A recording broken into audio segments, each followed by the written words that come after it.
Welcome to intellectuals Avenue. आज हम grammar के सिलसिले में लेक्चर नंबर 15 को देखेंगे, जिसमें हम पास्ट परफेक्ट कंटिन्यूअस टेंस को डिस्कस करेंगे।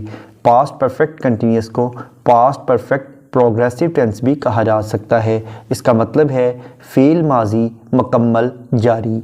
इस टेंस की उर्दू में पहचान है कि उर्दू फ़िक्रात के आखिर पर रहा था, रही थी और रहे थे वगैरह जैसे अल्फाज आते हैं। लेकिन अगर हम इसको गौर से देखें तो यही सेम पहचान पास्ट कंटिन्यूअस टेंस की भी थी, यानी पास्ट कंटिन्यूअस टेंस के एंड पर भी रहा था, रही थी, रहे थे वगैरह जैसे अल्फाज आते हैं, और पास्ट परफेक्ट कंटिन्यूअस के एंड पर भी रहा था, रही थी, रहे थे वगैरह जैसे ही अल्फाज आते हैं। यानी उर्दू में इन दोनों की पहचान सेम है। तो हमें इसका डिफरेंस कैसे पता चलेगा? वो इस तरह से हमें पता चलेगा कि अगर हम इसके यूजेस को देखें तो इसमें यही फ़र्क है और इसका यही इस्तेमाल है कि अगर सिर्फ हम ये बताएं कि मैं ये काम कर रहा था, यानी मैं खेल रहा था, तो ये पास्ट कंटिन्यूअस टेंस है। लेकिन अगर हम टाइम बताएं कि कब से खेल रहा था, तो ये पास्ट परफेक्ट कंटिन्यूअस होगा। यानी अगर हम कहें कि मैं खेल रहा था, ये पास्ट कंटिन्यूअस है। अगर हम कहें कि मैं 2 घंटे से खेल रहा था, तो ये पास्ट परफेक्ट कंटिन्यूअस है। इसी तरह से अगर मैं कहूँ कि मैं इंग्लिश पढ़ा रहा था, तो ये पास्ट कंटिन्यूअस टेंस है। अगर मैं कहूँ कि मैं 10 साल से इंग्लिश पढ़ा रहा था, तो ये पास्ट परफेक्ट कंटिन्यूअस टेंस है, क्योंकि अब इसमें टाइम भी शामिल हो गया है। अब हम आते हैं इसके पॉजिटिव या अफर्मेटिव सेंटेंसेस की जानिब, यानी इसके मुस्बत फ़िक्रात की जानिब।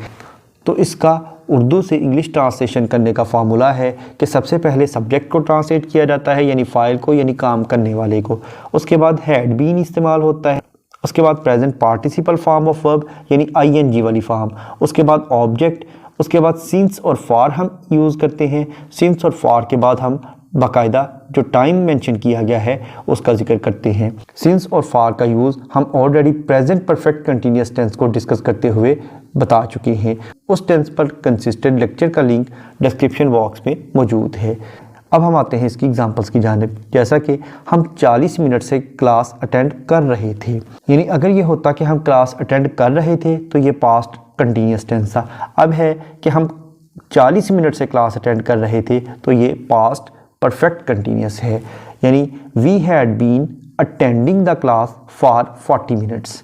नेक्स्ट है बर्फ़बारी आधी रात से हो रही थी। Snow had been falling since midnight, या इसको इस तरह से भी ट्रांसलेट किया जा सकता है कि it had been snow falling since midnight, यानी इट के साथ भी इसे किया जा सकता है। मैं काफ़ी देर से उसका इंतज़ार कर रहा था। I had been waiting for her for a long time. यहाँ पर हर की जगह हिम भी इस्तेमाल हो सकता है, यानी वो लड़की भी हो सकती है और लड़का भी हो सकता है। नेक्स्ट है मेहमान 10 मिनट से घंटी बजा रहे थे। The guests had been ringing the bell for 10 minutes. उसके बाद है हम शाम से पार्क में बैठ रहे थे या बैठे हुए थे। We had been sitting in the park since evening. उसके बाद अगर हम इसके नेगेटिव सेंटेंसेस को देखें तो बाकी टेंसेस की तरह हेल्पिंग वर्ब के फ़ौरन बाद नॉट इस्तेमाल होगा। यहाँ पर हैड बीन है, तो अगर हेल्पिंग वर्ब 2 अल्फाज पर मुश्तमिल हो तो फर्स्ट हेल्पिंग वर्ब के फ़ौरन बाद नॉट लगाते हैं, यानी हैड के फ़ौरन बाद नॉट यूज़ होगा। तो इसका फॉर्मूला बनेगा subject plus had plus not plus been, उसके बाद present participle form of verb यानी आईएनजी वाली फॉर्म, और उसके बाद ऑब्जेक्ट, उसके बाद सिंस या फॉर, और एंड पर टाइम आएगा। यानी बागबान या माली 1 हफ्ते से पौधों को पानी नहीं दे रहा था। The gardener had not been watering the plants for a week. उसके बाद है 2021 से दुश्मनों में झगड़ा नहीं था। The enemies had not been quarrelling since 2021। हम 2 हफ्तों से पतंग नहीं उड़ा रहे थे। We had not been flying kites for 2 weeks. उसके बाद इसके इंटरोगेटिव सेंटेंसेस में हैड यानी हेल्पिंग वर्ब फिक्रे के शुरू में चला जाएगा। उसके बाद सब्जेक्ट, फिर बीन, उसके बाद आईएनजी वाली फॉर्म, ऑब्जेक्ट, उसके बाद सिंस, फॉर, और एंड पर टाइम आ जाएगा। और सेंटेंस फुल स्टॉप की बजाय क्वेश्चन मार्क यानी साइन ऑफ इंटरोगेशन यानी सवालिया निशान पर ख़त्म होगा। जैसा कि क्या आपका बेटा 10 दिन से अपने इम्तिहानात की तैयारी कर रहा था। Had your son been preparing for his exams for 10 days. क्या बढ़ई सुबह से कुर्सियाँ बना रहा था। बढ़ई कहते हैं लकड़ी का काम करने वाले को।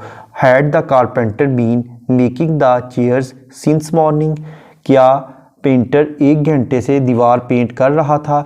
Had the painter been painting the wall for an hour. उसके बाद इसके नेगेटिव प्लस इंट्रोगेटिव सेंटेंसेस को अगर हम देखें, यानी जिसमें सवाल भी हो और मनफी भी हो, यानी क्या 3 दिन से सूरज नहीं चमक रहा था, had the sun not been shining for 3 days. यहाँ पर ये टेंस ख़त्म हुआ। इन तमाम टेंसेस को डिटेल में समझने के लिए इसी चैनल यानी इंटेलेक्चुअल्स एवेन्यू पर ग्रामर या टेंसेस की प्लेलिस्ट्स को विजिट करें। इन दोनों प्लेलिस्ट्स का लिंक नीचे डिस्क्रिप्शन बॉक्स में मौजूद है। Thank you for attending this lecture.